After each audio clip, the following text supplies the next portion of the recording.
ప్రభు అయిన యేసుక్రీస్తు నామంలో మీ అందరికీ వందనాలు. ఈ అవకాశం ఇచ్చిన జాన్వేస్ అన్నయ్య గారికి, సంఘస్థులందరికీ కూడా మరొకసారి వందనాలు తెలియజేస్తూ ఉన్నాను. న్యాయాధిపతుల గ్రంథం 7వ అధ్యాయము 5-6 వచనాలు ఒకసారి చదువుకుందాం. న్యాయాధిపతుల గ్రంథం 7వ అధ్యాయము 5-6 వచనాలు మనం చదువుకున్నట్లయితే,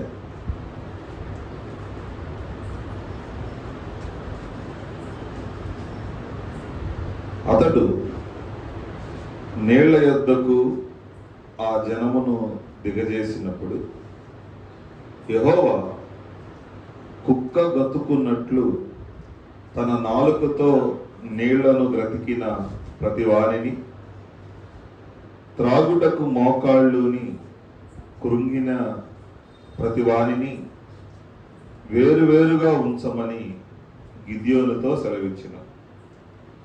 చేతితో నోటికి అందించుకొని గతికిన వారు లెక్క 300 మంది. మిగిలిన జనులందరూ నీళ్లు త్రాగుటకు మోకాళ్ళుని కృంగిరి. అప్పుడు యెహోవా గతికిన 300 మనుషుల ద్వారా మిమ్మల్ని రక్షించేదను. చిన్న ప్రార్థన చేసుకున్నాం. దేవా నీ కొందనాలు, ఈ వాక్యం ద్వారా నాతో మా అందరితో కూడా మీరు సూటిగా మాట్లాడమని నజరేయుడైన యేసుక్రీస్తు నామములో అడుగుచున్నాం తండ్రి. చూడండి, మనం ఈ సందర్భాన్ని చదువుకుంటూ ఉన్నప్పుడు ఇది న్యాయాధిపతులు ఏలుతున్నటువంటి కాలంలో ఇశ్రాయేల్ ప్రజల్ని దేవుడే తన శత్రువులకు అప్పగించేశాడు. దేవుడు ఏం చేస్తాడంటే, మనం ఎప్పుడైనా దేవుని మాట వినక మన ఇష్టానుసారంగా జీవిస్తున్నట్టు దేవుడు ఏం చేయడు, శత్రువుల చేతికి మనల్ని అప్పగించేస్తాడు. ఎలా ఉంటుందంటే, బాగా ఎండన పడి వస్తున్నాయి. ఇప్పుడు మే నెలలు బాగా ఎండలు ఉన్నాయి. ఎండన పడి వస్తున్నటువంటి వ్యక్తికి చల్లటి థమ్సప్ ఇస్తే ఎంత కమ్మగా తాగుతారో, అలాగా సాధారణ కూడా ఎప్పుడు దొరుకుతాడా అనే అవకాశం కోసం ఎదురు చూస్తూ ఉంటాడు. దేవుడు ఆ కంచెని ఎత్తివేసినప్పుడు వాడు పట్టేసుకుంటాడు. చూడండి, న్యాయాధిపతులు 6వ అధ్యాయము 1వ వచనంలో మనకు ఆ మాట కనిపిస్తుంది. ఇశ్రాయేలీలు న్యాయాధిపతుల గ్రంథం 6వ అధ్యాయము 1వ వచనంలో, ఇశ్రాయేలీలు యెహోవా దృష్టికి దోషులైనందున యెహోవా 7 ఏండ్లు వారిని మిద్యానీయులకు అప్పగించెను. మిద్యానీయులు చెయ్యి ఇశ్రాయేలు మీద హెచ్చైన గనక వారు మిద్యానీయుల ఎదుట నిలవలేక కొండల్లోనున్న వాగులను, గుహలను, దుర్గములను తమకు సిద్ధపరచుకొనిరి. ఎవరు అప్పగించారంట? దేవుడే అప్పగించాడో చాలా క్లియర్గా ఉంది. ఎప్పుడైతే దేవునికి తిరుగుబాటు చేస్తామో, అంటే ఆయన నిన్న, నేడు, రేపు ఏకరీతిగా ఉన్నటువంటి దేవుడు అని మనం చదువుతాం. నిన్న ఏం చేశాడో ఇవాళ కూడా అదే చేస్తాడు, రేపు కూడా అదే చేస్తాడు.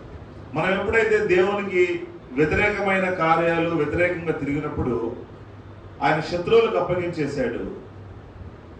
మరలా వారు దేవునికి మొరపెట్టినప్పుడు వారిని విడిపించడానికి ఒక న్యాయాధిపతిని పంపించాలని ఆలోచన చేస్తున్నటువంటి దినాలని. మిద్యానీయుల చెయ్యి ఇశ్రాయేలు మీద హెచ్చుగా ఉందండి. చూడండి, వాళ్ళు ఏం చేస్తున్నారంటే, వీళ్ళకి జీవనాధారమైనటువంటి ఒక్క ఒంటెని కానివ్వండి, గాడిదని కానివ్వండి, మేకపిల్లని కానివ్వండి, వేటిని లేకుండా వాళ్ళు తీసేసుకున్నారు. వాళ్ళకి ఒంటెలు కానీ, గాడిదలు కానీ, పశు సంపద విస్తారంగా ఉందని రాయబడి ఉంది బైబిల్లో. అయితే ఇక్కడ మనకి గిద్యోను కనిపిస్తాడు. ఈ గిద్యోను దేని చాటున గోధుమలు దొళ్ళగొట్టుకుంటున్నాడని రాయబడి ఉంది. ద్రాక్ష గానుగ చాటున గోధుమలు దొళ్ళగొట్టుకుంటున్నాడు. ఈ వాక్యం చదువుతున్నప్పుడు నాకు అర్థమయ్యేది కదా, ఏంటంటే బాబు ఇది అని అనుకుంటున్నాను. అన్నీ ఒకసారిగా నేర్చుకోలేము, కొన్ని అర్థమవుతారు. ఆ దినాల్లో ఆ పై వచనాల్లో మనం వెళ్తే ఇశ్రాయేలు ప్రజలు పొలం వేసుకున్నారు అనుకోండి. ఆ పొలం వేసుకోగానే ఈ మిద్యానీయులు, అమాలేకీలు, ఫిలిస్తీయులు వాళ్ళందరూ వచ్చేసి ఒక్క చెట్టు కూడా లేకుండా వాళ్ళ పీకేసి వెళ్ళిపోవాలి, దున్నేసేవాళ్ళు. వాళ్ళ జీవనాధారం ఒక్కటి కూడా లేదు. వాళ్ళ ఆలోచన ఏంటంటే, ద్రాక్ష తోటలన్నీ పెరిగేసాము, ద్రాక్ష చెట్లన్నీ పీకేసాము, ఇక ద్రాక్ష కాయలే లేనప్పుడు గానుగులతో ఏం పని ఉంటుంది? ఆ గానుగులు అలాగా అంటే నిర్జీవమైన స్థితిలోకి వెళ్ళిపోయినాయి. కాబట్టి దాని వైపుగా శత్రువులు చూడటం లేదు. దాని వైపుగా శత్రువులు ద్రాక్షకాయలు లేనప్పటికీ గానుగులతో పనే లేదు కదా. కాబట్టి గిద్యోను ఏం చేస్తున్నాడంటే, వాళ్ళ చూపు దీని మీద పడదు కాబట్టి దాని చాటున దాంకొని గోధుమలను దొల్లగొట్టుకుంటున్నటువంటి సందర్భం కనిపిస్తాం. దేవునితో వచ్చి గిద్యోనుతో చెప్తుంది, పరాక్రమం గల బలాఢ్యుడా. వాస్తవానికి ఆయన పరాక్రమం కలిగిన బలాఢ్యుడా, తిరిగివాడు. అంటే లోపల ఉన్నటువంటి ఎన్నరగా ఉన్నదాన్ని దేవుడు గ్రహించి పిలుస్తున్నాడు. మనం కూడా కొన్ని పరిస్థితులను బట్టి, సందర్భాలను బట్టి కృంగిపోతాం, మన వల్ల కాదులే అనుకుంటాం, చేత కాదులే అనుకుంటాం. కానీ దేవుడు తెలుసు మనలో ఉన్నటువంటి ఆ పరాక్రమ శక్తి. కాబట్టి దేవుడు పిలుస్తాడు, పరాక్రమం కలిగినటువంటి బలాఢ్యుడా. నేను అనుకుంటున్నాను, ఒకవేళ పిలిస్తాను అటు ఇటు చూసుంటాడు ఎవరైనా ఉన్నారా అని నా ఊహ.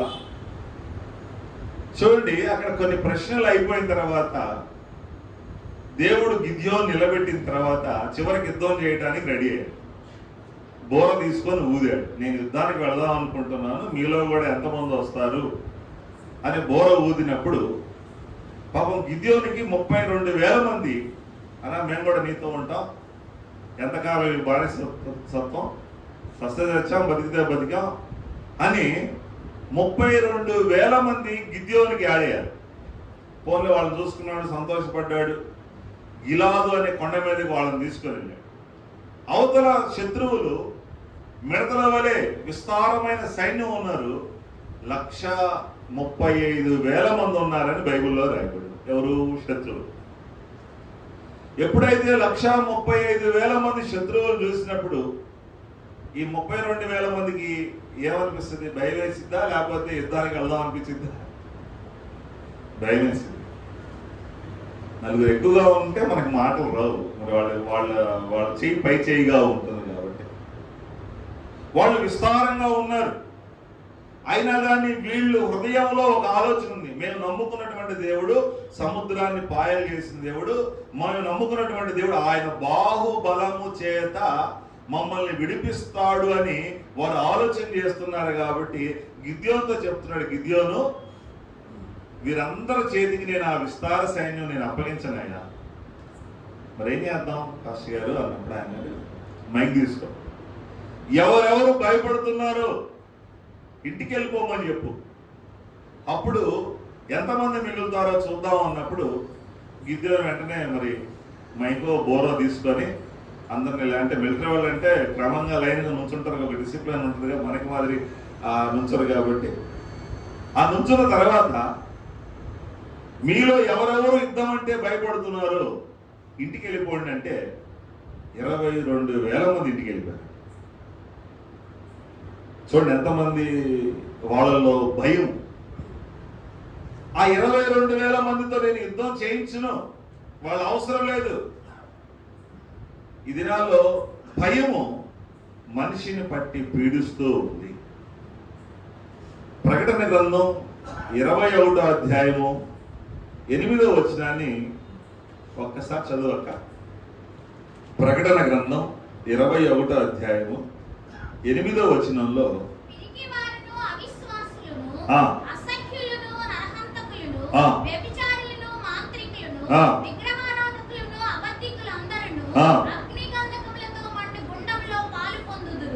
ఇది రెండవ మరణం. ఎవరు పెట్టారు? ఫస్ట్ లిస్ట్ లో, ఫస్ట్ సెక్షన్ లో పిరికివారు నరకానికి వెళ్ళే మొదటి లిస్ట్ లో ఫస్ట్ ప్లేస్ లో ఉన్నారు. ఎవరెవరు భయపడుతున్నారో ఆ భయపడే వాళ్ళతో మనం యుద్ధం చేయడానికి వీల్లేదు. గిద్యోను పంపించేసే, వాళ్ళ ఇంటికి పంపించేసే. ఈ దినాల్లో మనం కూడా భయపడుతుంటాం. బాప్తిస్మం తీసుకోండి అన్నాం అనుకోండి, బాప్తిస్మా అని బ్రేక్ వేస్తాడు. ఆ మధ్య ఒక సిస్టర్ మా చర్చికి వస్తూ ఉండేది. ఆమె ఈ తోటకు కూడా పోలేదు. చాలాసార్లు నేను బాప్తీసం తీసుకోమంటే మా ఆయన ఒప్పుకోవడం చెప్తాను. సరే, మొన్న ఒక రోజు మీటింగ్ పెట్టినప్పుడు వాళ్ళ ఆయన తీసుకొని వచ్చింది. వాళ్ళ ఆయన వచ్చి 2 రోజులు చర్చికి వచ్చాడు. చర్చికి వచ్చి ఇంకెందుకు అటు ఇటు ఇక్కడే బాప్తీసం తీసుకుందాం, ఫోటో పెట్టుకో, బాప్తీసం తీసుకుందాం అని ఆయన చాలా ఫుల్ ఎంకరేజ్ చేశాడు. ఆయన ఎప్పుడైతే బాప్తీసం తీసుకోమన్నాడో ఏ మొహం ఆడిపోయింది. నాకు అర్థమైపోయింది, అసలు అర్థం ఏమే కాబోలేదు. ఇక ఆ రోజు నుంచి చర్చికి రావట్లే. అంటే బాప్తీసం అంటే భయం, మారు మనసు పొందడం అంటే భయం, క్రైస్తవుడు అని చెప్పుకోవడం భయం, సువార్త ప్రకటించడం భయం. అంటే ఇట్లా గదుల్లో కోసం చెప్పడం తేలికే కానీ కొంచెం అది ప్రాక్టికల్గా చేసినప్పుడు కొంచెం కష్టంగానే ఉంటుంది. అంత తేలికే కాదు. కానీ దేవుడు భయపడాల్సిన అవసరం లేదు. ఆయన మనకు తోడుగా ఉంటారని సెలవిచ్చాడు. చూడండి, ఎవరెవరు భయపడుతున్నారో వారిని తన యుద్ధంలో వాడుకోవడానికి దేవుడు ఇష్టపడటం లేదు. ఒకరోజు భయం గురించి ఓ భాష గారు చెప్తుంటే విన్నా, సికామణి గారు. ఆయన పాత ప్రసంగం ఒకసారి వింటున్నా. ఈయనకి ఇంత పేరెలా వచ్చింది, ఎలా చెప్తున్నారా అని వింటూ ఉన్నప్పుడు భయం గురించి ఒక సందర్భం చెప్పాడు. భయం ఎంత భయంకరంగా ఉంటుందంటే, ఒక ఊర్లో ఒక ఆయన ఎవరో చనిపోయారు. ఆ ఊర్లో ఒక ఆయనకి కాస్త డబ్బు కలిగిన ఆయన, ఎవరైనా చనిపోతే పెట్టించి అలవాటు ఉందంట ఆయనకి. కాబట్టి ఆయనంటి కబురు వచ్చింది, పలానా ఆయన మన ఊర్లో పోయాడు అంటే, సరేనే ఆయన కొంత డబ్బు ఇచ్చి ఇంకొక ఆయనకి పట్నం వెళ్ళి పెట్టి కొనుక్కొని ద్వారా అది సమాధి కార్యక్రమం చేద్దాం. ఈ మనిషి వెళ్ళాడు, ఆ పెట్టి చేయించుకొని తిరిగి వస్తున్నాడు. సాయంత్రం అయిపోయింది, కాస్త లేట్ అయింది అనుకున్నానికి, 1 గంట లేట్ అయింది. ఆ రోడ్డు మీద పెట్టుకొని ఉంచో అన్నాడు. ఆటో ఆపట్ల, ఎవరు బండ్లు ఆపట్ల. ఎందుకు పెట్టింది కాబట్టి ఎవరు అంత సాహసం చేయరు, ఎందుకు వచ్చిన గొడవలని వెళ్ళిపోతుంటారు. చివరికి ఒక లారీ వాడు ఆపాడు. ఆ లారీ ఆపితే అతను బదిలాడా, ఒక 5 కిలోమీటర్లో మా ఊరు వచ్చింది, ఇలా కార్యక్రమం. సరే వెనక పెట్టుకో, కూర్చొని నువ్వు కూడా అంటే వెనకే పెట్టుకుని కూర్చున్నాడు. అలా వెళ్తూ ఉన్నప్పుడు కాస్త మబ్బు బట్టి కాస్త జల్లు పడుతుంటే అనుకున్నాడు, ఎక్కడో ఇక్కడ బయట ఉంటే నీళ్లు పడి ఇదవుతానులే అని పెట్టిలో పడుకొని మోతేసుకున్నాడు. లారీ కాబట్టి కొంచెం ముందుకెళ్ళిన తర్వాత ఇంకొక ఆయన చేయెత్తాడు. ఆయన కూడా వెనకెక్కన్నాడు, వెనకెక్కాడు. ఎక్కిన తర్వాత పెట్టుంటేసరికి ఒకసారి కంగు తిన్నాడు. ఏం చేయాలో అర్థం కాలేదు, భయపడితే బాగోదు కదా అని కొంచెం గట్టిగా పట్టుకోన్నాడు. కొంచెం దూరం వెళ్ళిన తర్వాత ఈ పెట్టెలో ఉన్న మనిషికి అనిపించింది, అసలు వర్షం పడుతుందా లేదా, లేకపోతే పరిస్థితి ఎలా ఉందని కాస్త పెట్టి ఆ మూత తెరిచి చేయి బయటికి వెళ్ళాడు. ఈయన ఏదో శబ్దం వస్తుందని వెనక్కి తిరిగి చూసేసరికి ఇంకేముంది, గుండె అయిపోయింది. ఉన్న పడంగా లారీలోంచి దూకేశాడు. కాలో చెయ్యో ఫ్రాక్చర్ అయిపోయాడు. అంటే భయం ఎంత ప్రమాదకరమైనదో. భయపడాల్సిన అవసరం లేదు, దేవుడు మనకి తోడుగా ఉంటాడు. ఇశ్రాయేలు ప్రజలు కూడా గొలియాతు విషయంలో భయపడుతూ ఉన్నప్పుడు దావీదు వెళ్ళి ఆ గొలియాతు తల ఎలాగ తీసుకొచ్చి ఆ యెరూషలేము గుమ్మానికి కట్టేశాడో మనం కూడా ధైర్యంగా ఉండాలని చెప్తున్నాడు. ఆయన అంటున్నాడు, దేహాన్ని చంపువానికి భయపడకండి, దేహమును ఆత్మను అగ్నిగుండములో వేయగలిగినటువంటి మనిషికి మనము భయపడాలి. కాబట్టి ప్రియ దేవుని బిడ్డలారా, భయపడిన వారందరినీ ఇంటికి వెళ్ళిపోమంటే 22,000 మంది ఇంటికి వెళ్ళిపోయారు. ఎంతమంది మిగిలిపోయారు? 10,000 మంది మిగిలారు. అసలే గిద్యోను పిరికోడు. 22,000 మంది వెళ్ళిపోతే ఎక్కడుంటుందా? 10,000 మంది మిగిలారు. మరలా ప్రభు అంటాడు, వీళ్ళు కూడా చాలా ఎక్కువ గిద్యోను, వీళ్ళని కూడా మనం పరిశోధిద్దాం, శోధిద్దాం. ఏం చేయమంటావు ప్రభు? అదిగో కనపడుతున్నటువంటి ఆ వాగు దగ్గర తీసుకెళ్ళి వాళ్ళని నీళ్లు తాగమని చెప్పు. ఆ నీళ్లు తాగేటప్పుడు నేను వాళ్ళని శోధిస్తాను, వాళ్ళని వేరువేరుగా ఉంచు, వాళ్ళని ఎవరు యుద్ధానికి వెళ్ళాలో నేను చెప్తాను, వారితోనే నీవు యుద్ధానికి వెళ్ళాలి. వెంటనే చెప్పాడు, మైక్ తీసుకొని మీరందరూ కూడా పలానా కనపడుతున్నటువంటి ఆ వాగు దగ్గరికి పోదండి, నీళ్లు తాగడానికి. నాయకుడు మాట విన్నటువంటి వీళ్ళందరూ కూడా నీళ్లు తాగడానికి వాగు దగ్గరికి వెళ్ళారు. అయితే ఈ వాగు దగ్గర తాగుతూ ఉన్నప్పుడు 3 రకాలైనటువంటి ప్రజలు కనపడుతూ ఉన్నారు. ఒకళ్ళేమో కుక్క గతికినట్టుగా తాగుతున్నారంట నీళ్లు. రెండో వాళ్ళేమో మోకాళ్ళుని నీళ్లు తీసుకోబోతూ ఉండగా వాళ్ళు కృంగిపోతున్నటువంటి అనుభవంలో కనపడుతున్నారు. మూడో గ్రూపు చేతికి నీళ్ళు అందించుకొని వాళ్ళు తాగుతున్నట్టుగా మనకు కనిపిస్తూ ఉన్నారు. ఏమిటి? చేతికి నీళ్లు తీసుకొని నోటికి అందించుకొని తాగిన వారి లెక్క 300 మంది. ప్రభు చెప్పాడు, ఆ 9700 మందిని కూడా ఇంటికి పంపించేసాను. అదేంటి ప్రభు అంటే, వాళ్ళతో నేను యుద్ధం చేయించుకున్నాయా, వాళ్ళు మన సైనికులుగా పనికిరారు, వాళ్ళతో మనం యుద్ధానికి వెళితే మనం ఓడిపోయే ప్రమాదం ఉంది. ఆ మాటలు నేను అంటున్నాను. వాళ్ళని త్వరగా ఇంటికి పంపించేసేయి, వాళ్ళ అవసరం లేదు. ఎందుకు దేవుడు యుద్ధానికి తన రాజ్య వ్యాప్తి కొరకు వాళ్ళని వాడుకోలేదు? ఎందుకు వాళ్ళని పంపించేశాడు? యుద్ధములో గెలిచిన వాడికి దేవుడు ఏమి ఇవ్వాలని కోరుకుంటున్నాడు? చూడండి, యోబు గ్రంథంలో ఒక మాట ఉంటుంది, నరుల కాలము యుద్ధ కాలము కాదా. యోబు 7:21 కనిపిస్తాం అన్నమాట. అంటే మనం రోజు యుద్ధం చేస్తున్నాం, పోరాడుతున్నాం. ఎవరితో పోరాడుతున్నాం? పక్కింటోళ్ళతోనా, శత్రువులతోనా, మనతో అంటే గిట్టన వాళ్ళతోనా? లేదు. మన శత్రువు సాతాను, మన శత్రువు లోకం, మన శత్రువు మన శరీరమే. ఉపవాసం ఉందాం అనిపించింది, శనివారం సిద్ధపడదాం అనిపించింది, కాసేపు ఉంటాం, వెంటనే శరీరం ఏమని చెప్పింది, పాస్టర్ గారు నువ్వు ఉంటే ఉండి కానీ నాకు అంత ఓపిక లేదు, నాకు కాస్త అన్నం పెట్టించని చెప్పి. ఇక వెంటనే శరీరం మాట విని దానికి అన్నం పెట్టిస్తాం. అంటే అది మన మీద కమాండ్ చేస్తుంది, కానీ మనం దాన్ని కంట్రోల్ చేయలేకపోతూ ఉన్నాం. లేదు, ఈరోజు ఏదో ఉపవాసం ఉందాం అనుకున్నాం అంటే, నాకు బీపీ ఉంది, నాకు షుగర్ ఉంది, నువ్వు ఇలాంటి నిర్ణయాలు తీసుకోవాలి తొందరపడి, నువ్వు టైంకి ట్యాబ్లెట్ వేసుకో అని ఆ శరీరమే మనకు ఒక శత్రువుగా మారిపోతుంది. ఒకసారి కొండ మీద ప్రార్థన చేయడానికి 400 కిలోమీటర్లు వెళ్ళా, వేరే పాస్ట్ గారితో ఆయన తీసుకెళ్ళి. నేను అనుకుంటున్నాను, ఇంత కొండ మీదకి వెళ్ళాం, చివరికి వెళ్ళాం, కొండ మీదకి వెళ్ళాం. నా ఆలోచన అంతా అన్నం ఎట్లా వస్తుంది, కూర ఎట్లా వస్తుంది, డేషియల్ ఎట్లా తీసుకొస్తుంది పై కదా, ఆలోచనే ఉన్నాను. తీరా తెలిసింది, మంచినీళ్ళు తప్పితే ఏం దొరకవు ఇక్కడ. మంచినీళ్ళు తాగి కొండ దిగేంత వరకు ఉండాలి. ఎన్ని రోజులు? 2 రోజులు. ఆహా, అప్పుడు అర్థమైంది, ఉపవాసం ఉండి కొండ మీద ప్రార్థన చేయాలి. సరే మంచిది. సాయంత్రం అయింది, సాయంత్రం టీ ఇచ్చారు, తాగాను. తర్వాత ఒక భయం పట్టుకుంది, ఈ రాత్రి ఏంటి, ఎక్కడ ఉంచుతాడు ఈ మనిషి అంటే.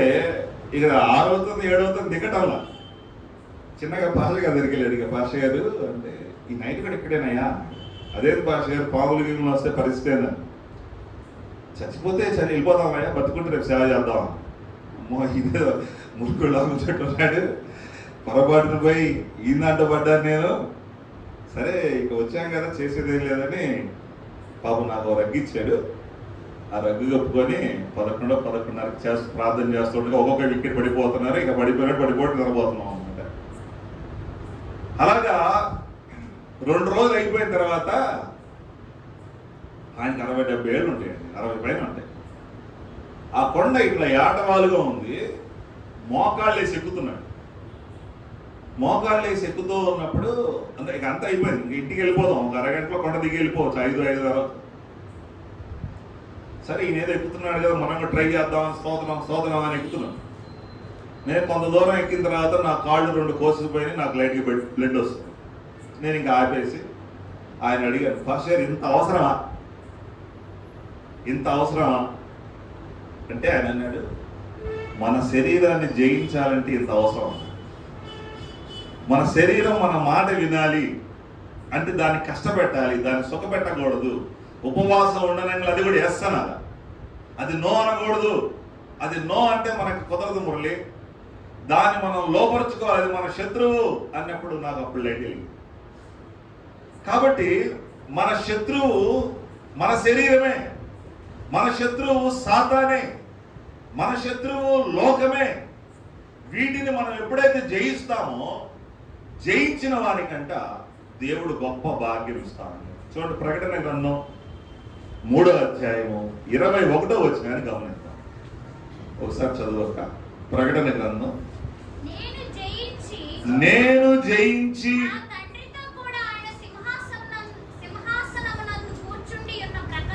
కూర్చుండి ఉన్న ప్రకారము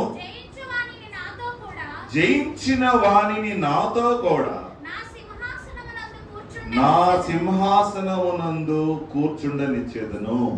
ఇక్కడ ఎవరైతే జయిస్తారో, జయ జీవితం కలిగి ఉంటారో, అంటే లోకాన్ని, సాతాన్ని, తన శరీరాన్ని జయిస్తారో వాళ్ళనంట తండ్రి అయినటువంటి దేవుడు ఒక సింహాసనం వేశాడు. సింహాసనం ఒకటే. ఆ సింహాసనం మీద ఆల్రెడీ తండ్రి అయినటువంటి దేవుడు కూర్చొని ఉన్నాడు. 2400 సంవత్సరాల క్రితం యేసు ప్రభు వారు వచ్చారు. లోకాన్ని జయించాడు, సాతాన్ని జయించాడు, తన శరీరాన్ని జయించాడు. జయించి ఆ జయ జీవితం కలిగి ఆ మాట చదవక ఒకసారి మళ్ళా. నేను జయించి నా తండ్రితో కూడా ఆయన సింహాసనం ముందు, ఆయన ఎక్కడ కూర్చున్నాడంట? ఆ తండ్రి సింహాసనం మీదే కూర్చున్నాడు. ఒక పక్కన ఒక కాలు మీద కూర్చోన్నాడు. కంటిన్యూ చదవండి. జయించు వారిని. ఇప్పుడు ఎవరైతే లోకంలో ఆయన ఏమన్నాడు? ఫాలో మీ అన్నాడు కదా, నన్ను వెంబడించండి అన్నాడు కదా, నేను వెళ్ళానురా, ఈ బాట వచ్చేసేయండి మీరు కూడా అని అన్నాడు కదా. ఎవరైతే ఆ బాటలో పడి వెళ్ళి లోకాన్ని, శరీరాన్ని, సాతాన్ని జయిస్తారో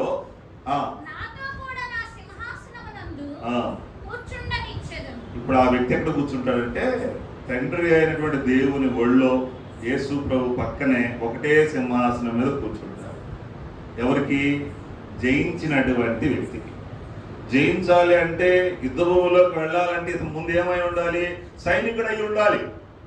యుద్ధంలో సెలెక్ట్ అయి ఉండాలి. అందరూ సెలెక్ట్ కాలేదు కదా.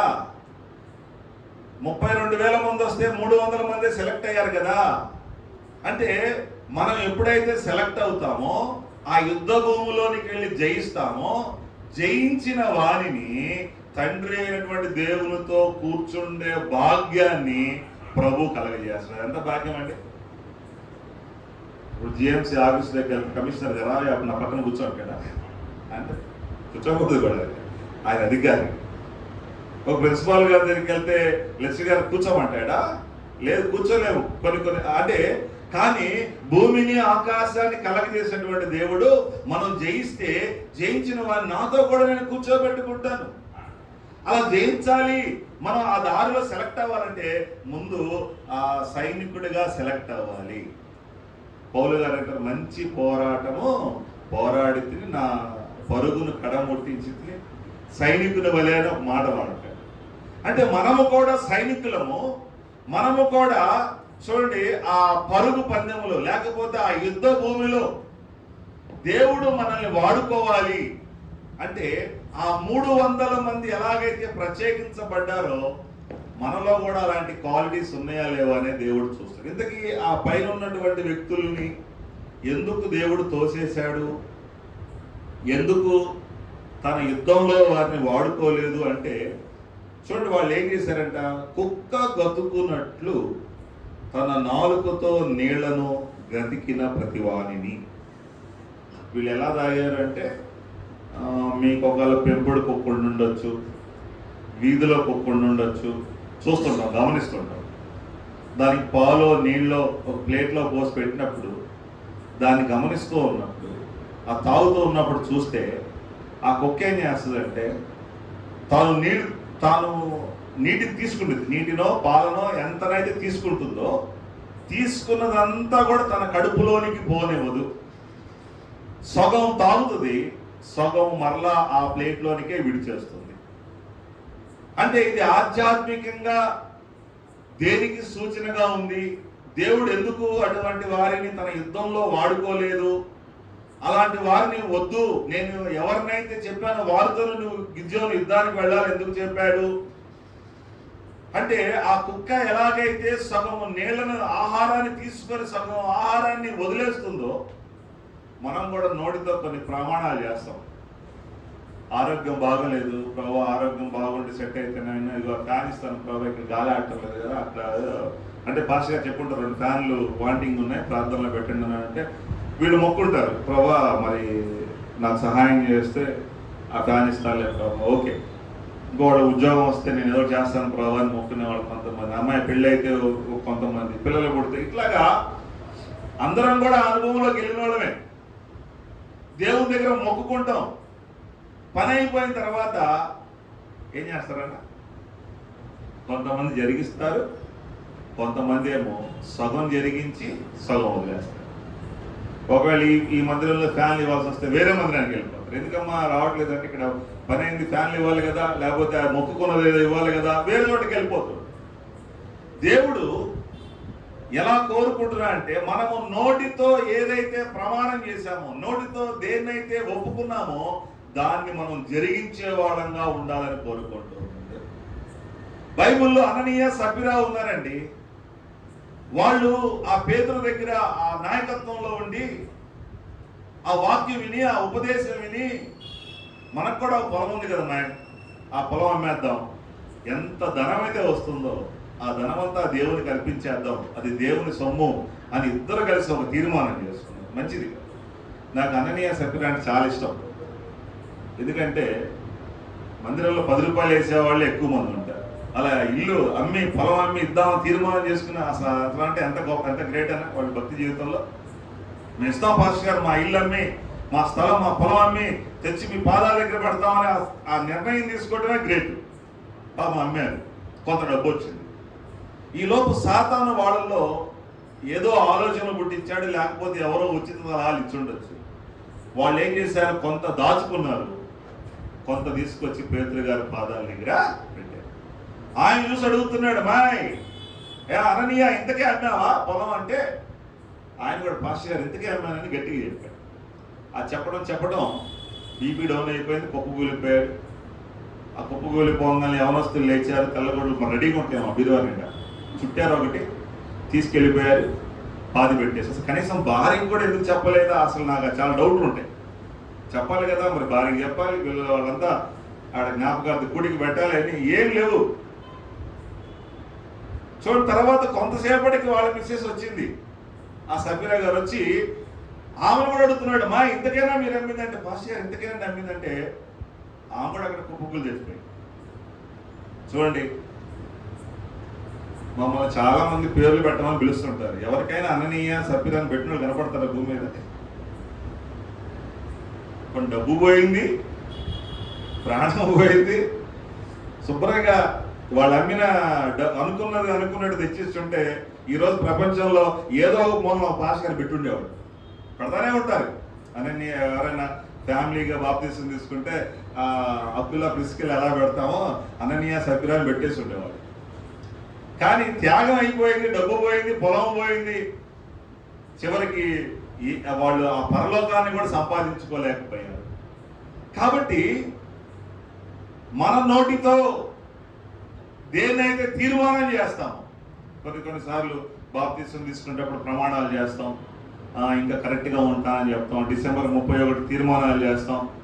ఇవన్నీ కొన్ని రోజుల వల్ల ఏం చేస్తామన్నా, కానీ సగం జరిగిస్తాం, సగం జరిగించలేము.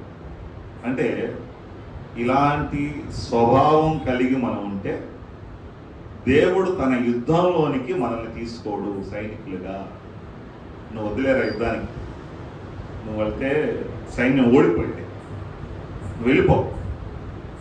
చూడండి, ఆకాన్ ఒక్కడేగా తప్పు చేసింది. ఏ పాపం ఎరగని 37 మంది చచ్చిపోలేదా? ఏ పాపం ఎరగినటువంటి ఆ సైన్యం అంతా ఓడమే రాలేదా?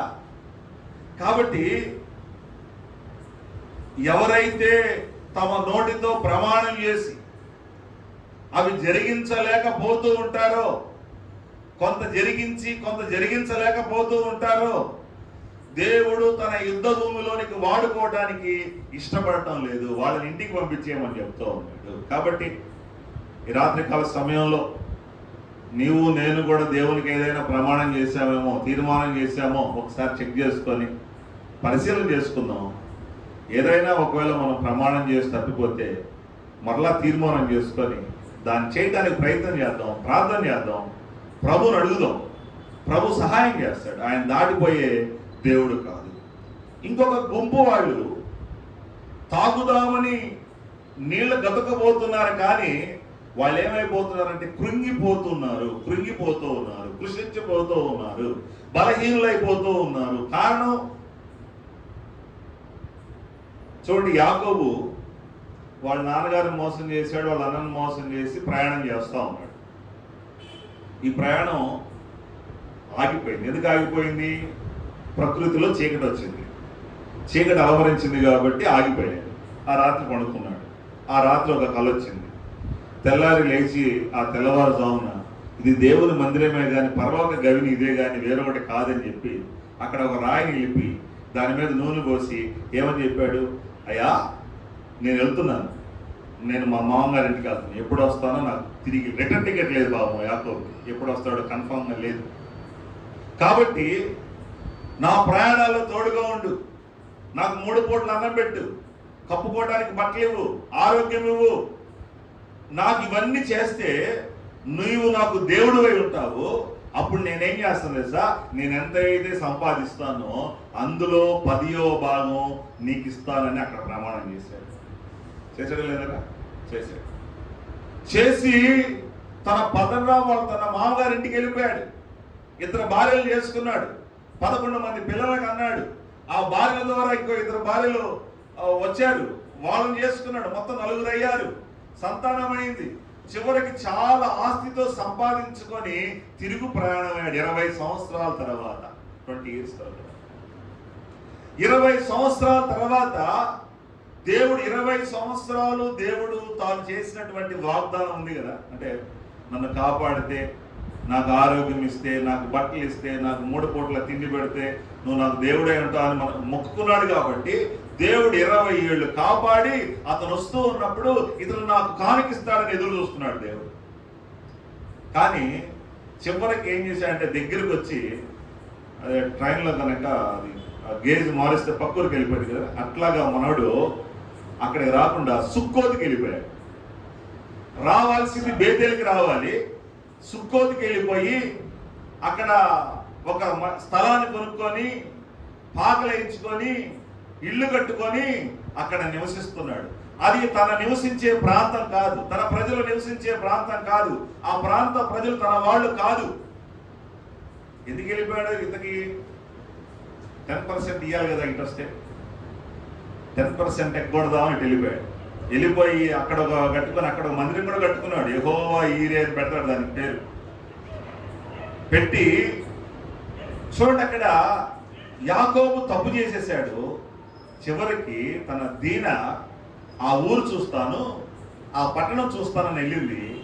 అక్కడ ఉన్నటువంటి ఆ రాజుగారు కుమారుడు ఆ అమ్మాయిని చూసి ఆ అమ్మాయి ప్రమేయం లేకుండానే తన పవిత్రమైన శీలాన్ని పాడు చేసేసాడు.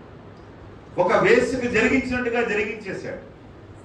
ఆ మాట విన్న యాకోబు కృంగిపోయాడు. నిజమే కదా, అసలే వృద్ధాప్యంలో ఉన్నాడు. 11-12 మంది పిల్లలు పుట్టేశారు, వృద్ధాప్యం, ఒకగానొక కూతురు. అలా జరిగిందనేసరికి ఎంత తండ్రి గిలగిల కొట్టుకొని ఉంటాడు, కృంగిపోయాడు. ఏం చేయాలో అర్థం కావట్లేదు.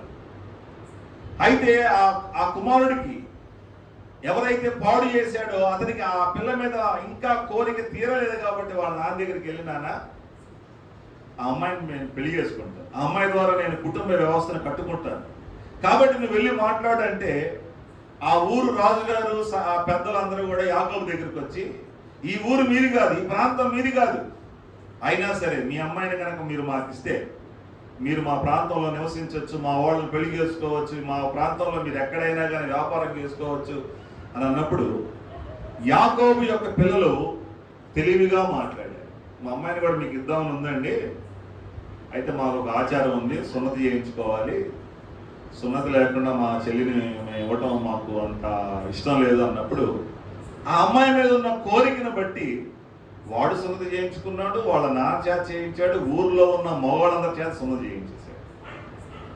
వాళ్ళు 3వ రోజున బాధపడుతూ పాపం వాళ్ళు బాధ అంటే జ్వరం వచ్చేస్తుంది కాబట్టి జ్వరంతో బాధపడుతూ వాళ్ళు మొలుగుతూ ఉంటే షిమ్యోను లేవీలు కత్తులు తీసుకొని ఆ ఊర్లో ఉన్న మగవాళ్ళందరూ నరికిపడేశారు. ఆ మాట యాకోబు విన్నప్పుడు, అయ్యో ఒక పక్కన కూతురు పాడైపోయి కృంగిపోయి ఉంటే మరో పక్కన కుమారులు నరహంతకులయ్యారనే మాట విని ఇంకాస్త కృంగిపోయాడు. నా కుమారులు దొంగలైపోయి దోచుకున్నారనే విషయాన్ని విని ఇంకాస్త కృంగిపోతూ ఉన్నాడు.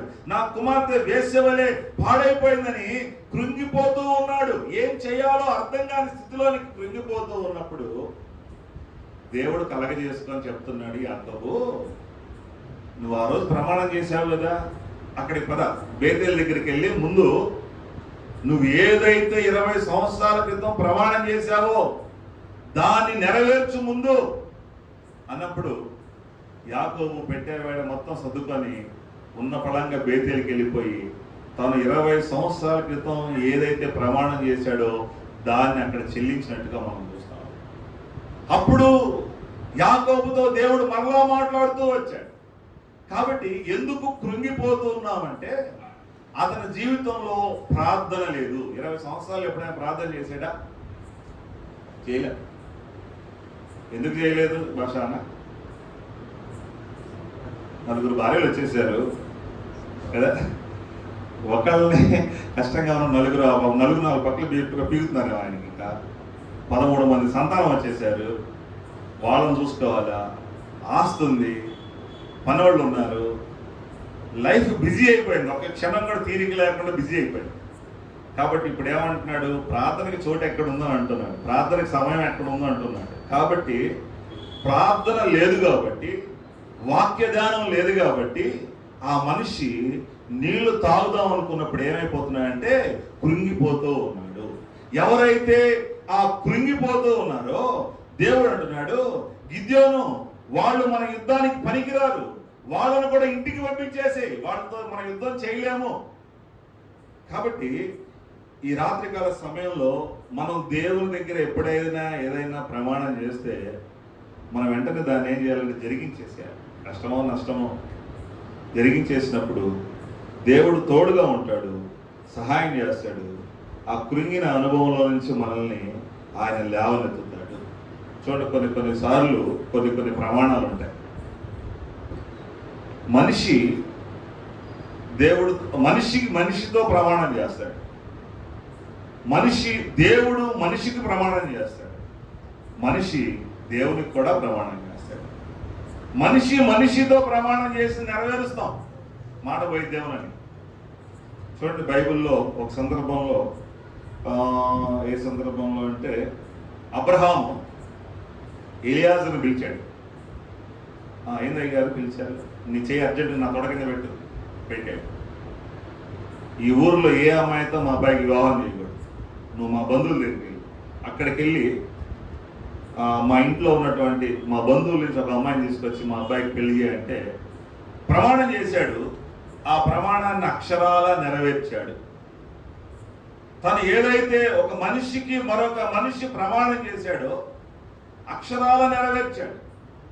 చూడండి, మరొక సందర్భంలో యాకోబు ఐగుప్తులోకి వెళ్తాడు. నేను చనిపోతున్నాను అనుకున్న సందర్భంలో యోసేపును పిలిపించి, అయ్యా నేను మరి టైం అయిపోయినట్టుంది, నన్ను దయచేసి ఇక్కడ పాతి పెట్టద్దు, నన్ను మా పితరులు ఉన్నారు అబ్రహాము, ఇస్సాకు, అక్కడ నన్ను పాతి పెట్టాలి, ఇక్కడ మాత్రం పాతి పెట్టడానికి వీల్లేదు, నువ్వు నాకు ప్రమాణం చేయమని తాను కూడా ప్రమాణం చేయించుకున్నాడు. సరే, సమయం అయిపోయింది.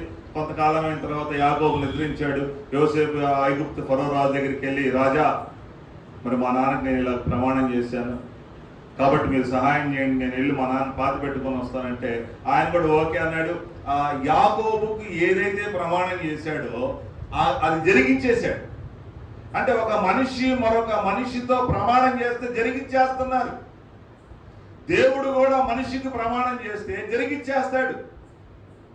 యాకోబు ఆ యెహోవా రేవు దగ్గర అడుగుతున్నాడు, నీ పేరేంటయ్యా అంటే, నన్ను ఆశీర్వదించు ప్రభు అంటే, ఈయన పేరు చెప్పట్లే యాకోబు, ఆయన ఆశీర్వదించండి. ఇద్దరు మొండి పట్లే పడుతూ ఎందుకు పేరు అడుగుతున్నాడు అంటే, మనం ఆశీర్వదించబడకపోవడానికి కారణం మన పాపమే. ఆ పాపము పేరేంటో చెప్పు అని అడుగుతూ ఉంటే చివరికి చెప్తూ ఉన్నాడు, నా పేరు యాకోబు అన్నప్పుడు, ఇక నుంచి నీ పేరు యాకోబు కాదు ఇశ్రాయేలుగా దేవుడు మార్చాడు, నన్ను ఆశీర్వదించమంటే అక్కడ ఆశీర్వదించాడు. కాబట్టి నేటికి వారు భూమి మీద సమాజంగా ఒక దేశంగా మన మధ్యలో కనబడుతూ ఉన్నారు. బైబిల్లో చాలా జాతులు ఉన్నాయండి. విశేషం ఏంటంటే వాళ్ళు ఎవరు ఇప్పుడు కనబడుతున్నటువంటి ఒకే ఒక జాతి ఇశ్రాయేలు ప్రజలు. దేవుడు యాకోబుకు ప్రమాణం చేశాడు కాబట్టి అది నెరవేర్చాడు. ఇప్పుడు మనిషి దేవునికి ప్రమాణం చేస్తాడు, దాన్ని జరిగిస్తాడు, లేకపోతే తూచాడు. కాబట్టి దేవుడు తన యుద్ధ భూమిలో వారిని వాడుకోవటం లేదు.